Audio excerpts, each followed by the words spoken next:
శ్రీమాత్రే నమ. జయ గురు దత్తాత్రేయ నమ. ఈ వీడియోలో మనం మార్చి 24 నుంచి 30వ తారీఖు మధ్యలో జరగబోయే వారఫలాలు కుంభరాశి వారికి ఏ విధంగా ఉండబోతున్నాయి అన్న విషయాన్ని మనం ఈ వీడియోలో చర్చించే ప్రయత్నం చేద్దాం. కుంభరాశి వారు ఈ వార ప్రారంభంలో తమ యొక్క పనులు చాలా వేగంగా విజయవంతంగా పూర్తి చేసే అవకాశం ఉంది. ఎప్పుడైతే రాశిలోకి కుజగ్రహం ప్రవేశించాడో జాతకుడిలో ఒక విధమైన ఉత్సాహం రావడం జరుగుతూ ఉంటుంది. చాలా కాలంగా పెండింగ్ ఉండిపోయినటువంటి పనులు, ఆగిపోయినటువంటి పనులు తిరిగి పునఃప్రారంభించి పూర్తి చేయడం జరుగుతూ ఉంటుంది. ముఖ్యంగా భూములకి, స్థిరాస్తులకి సంబంధించిన విషయాల్లో ఉన్నటువంటి ప్రాబ్లమ్స్ సాల్వ్ చేసుకోవడం జరుగుతూ ఉంటుంది. అలాగే వృత్తి సంబంధించిన విషయాల్లో మరి దశమాధిపతిగా ఉన్నటువంటి కుజుడు రాశిలోకి ప్రవేశించడం వల్ల వృత్తిలో కంపల్సరిగా మారే ప్రయత్నం చేయడం జరుగుతుంటుంది. వీలైతే పాత వృత్తిని విడిచిపెట్టి కొత్తగా స్వతంత్రంగా అయినా పెట్టుబడి లేకుండా చేసే వృత్తులు చేసుకునే అవకాశం ఉన్నది. సో ఏదైనా వృత్తి సంబంధించిన విషయాల్లో మార్పులు, వ్యక్తిగతంగా సమర్థవంతుడు అవడం వల్ల ఎవరి సహకారం లభించినా లభించకపోయినా తను అనుకున్నది ఈ వారంలో సాధించే అవకాశం ఉన్నది. ఇక శుక్రగ్రహం కూడా అక్కడ తోడవడం వల్ల జాతకుడికి వాహన యోగం కానీ, అలాగే వివాహ ప్రయత్నాలు చేస్తున్న వాళ్ళు కొంతవరకు ఈ వారంలో వివాహం లాంటిది నిశ్చయం అవ్వడం కూడా జరుగుతూ ఉంటుంది. ఎందుకంటే రాశిలో కుజ శుక్రులు కలిసి ఉన్నప్పుడు జాతకుడికి స్త్రీ సౌఖ్యం ఏర్పడుతుంటుంది. అది సంస్కారవంతుడైతే అది వివాహం ద్వారా ఒక స్త్రీ తోడు కోరుకోవడం జరుగుతూ ఉంటుంది. సో ఏదైనా ఈ కుజ శుక్రుల కలయిక జాతకుడికి ఇతర విషయాల మీద వ్యామోహం పెరుగుతూ ఉంటుంది. అనవసరమైనటువంటి వ్యక్తుల కొరకు ధనాన్ని ఖర్చు పెడతాడు. సంబంధం లేని విషయాల్లో కలగజేసుకొని వాళ్ళ కుటుంబ సమస్యలు పరిష్కరించే ప్రయత్నం చేస్తూ ఉంటాడు. కుంభరాశి వారికి ఉన్నటువంటి మెయిన్ ప్రాబ్లం ఏంటంటే వాళ్ళ కుటుంబ విషయాలు, తన భార్య పిల్లల విషయాలు పట్టించుకోకుండా ఇతర కుటుంబాలంటే వాళ్ళు ఫ్రెండ్స్ యొక్క కుటుంబాలు కానీ, లేదు ఇంకా అన్నదమ్ములు అక్కచెల్లెలు ఉంటే వాళ్ళ కుటుంబ విషయాల్లో కలగజేసుకొని వాళ్ళకి ఏదన్నా సమస్య ఉంటే సొంత ధనంతో వాళ్ళ యొక్క సమస్యలు పరిష్కరించడం జరుగుతూ ఉంటుంది. సో ఈ కారణం వల్ల ఏంటంటే ఈ కుంభరాశి వారు ఎప్పుడు కూడా నిల్ బ్యాలెన్స్గానే ఉంటారు. అంటే వీళ్ళ దగ్గర డబ్బులు ఉన్న ప్రమాదమే, ఏదో విధంగా అక్కలేని వ్యక్తులకి ధనాన్ని ఖర్చు పెడుతూ ఉంటారు. సొంత అవసరాలను వాయిదా వేసుకుంటారు. ఇక సొంత వారికి కూడా ఏ విధంగా కూడా సహకరించే అవకాశం ఉండదు.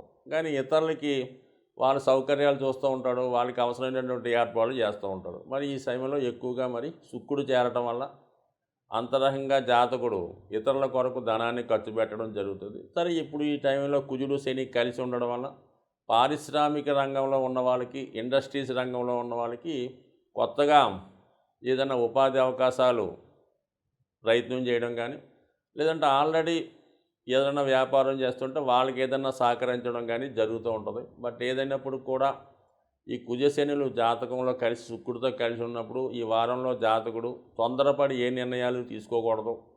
ప్రయాణాలు చేస్తున్నప్పుడు చాలా జాగ్రత్తగా వ్యవహరించాలి. మరీ ముఖ్యంగా స్త్రీల విషయంలో విభేదాలు రాకుండా చూసుకోవాలి. సో అందువల్ల ఏంటంటే ఇతర సంబంధించిన విషయాల్లోనూ ఇతరుల భార్యాభర్తల విషయంలో కలగ చేసుకోకుండా జాగ్రత్తగా వ్యవహరించడం మంచిది.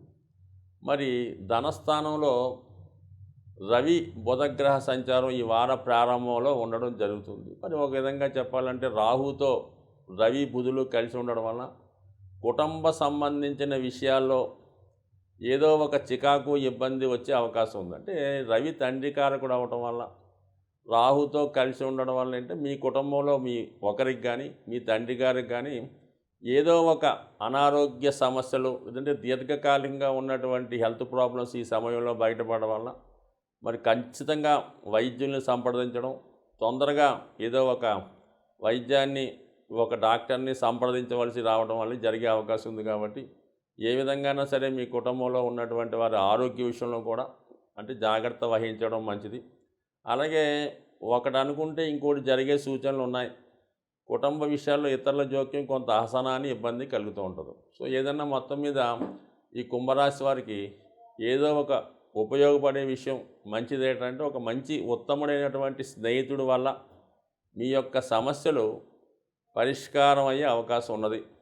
అలాగే ఇది ఉపాధ్యాయ రంగంలో ఉన్న వాళ్ళకి కొత్త ఉపాధి అవకాశాలు వచ్చే అవకాశం ఉంది. అంటే బుధుడు 25వ తారీఖు మార్చిలో 3వ స్థానంలోకి రావడం, గురువు కూడా అక్కడ ఉండడం వలన ఎవరైతే ఈ రాశిలో కొత్త ఉద్యోగం కొరకు, అది కూడా విద్యా సంస్థల్లో కానీ, న్యాయశాఖలో కానీ ఉపాధి కొరకు ప్రయత్నం చేస్తున్నా, లేదంటే జాతకుడు ఆల్రెడీ ఒక ఉపాధ్యాయ వృత్తిలో ఉన్న వారికి మంచి అవకాశాలు రావడం కూడా జరిగే అవకాశం ఉంది. ఏదన్నా జాతకుడు ప్రతిదీ కూడా ఘర్షణ రూపంలో శ్రమాంతర విజయం రావాలి తప్ప ఏది కూడా సునాయాసంగా వచ్చే అవకాశం లేదు.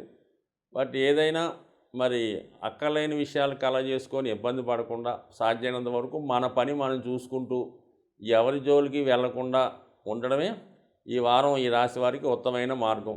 సో ఏదైనా ఈ రాశివారు ఈ వారంలో మరి హనుమాన్ ఆలయ దర్శనం, లక్ష్మీ అమ్మవారి ఆరాధన చేయడం వల్ల, ప్రతిరోజు హనుమాన్ చాలీసా పారాయణ వల్ల జాతకుడు అతి శక్తిమంతుడై చిన్న చిన్న సమస్యల నుంచి బయటపడే అవకాశం ఉంది. ఈ నెల ఇంచుమించుగా మనకి 30వ తారీఖుతో మార్చి నెల ఎండింగ్ అవటం, అలాగే మరి మనకి ఏప్రిల్ 9వ తారీఖున ఉగాది రావడం జరుగుతుంది.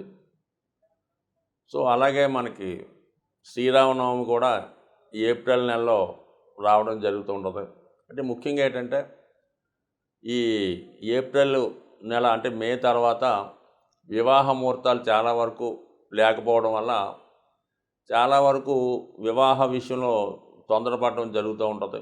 మనకి సాధారణంగా దేవుడి కళ్యాణం జరిగిన తర్వాత వివాహం చేద్దామని కొంతమంది ఎదురు చూస్తుంటారు.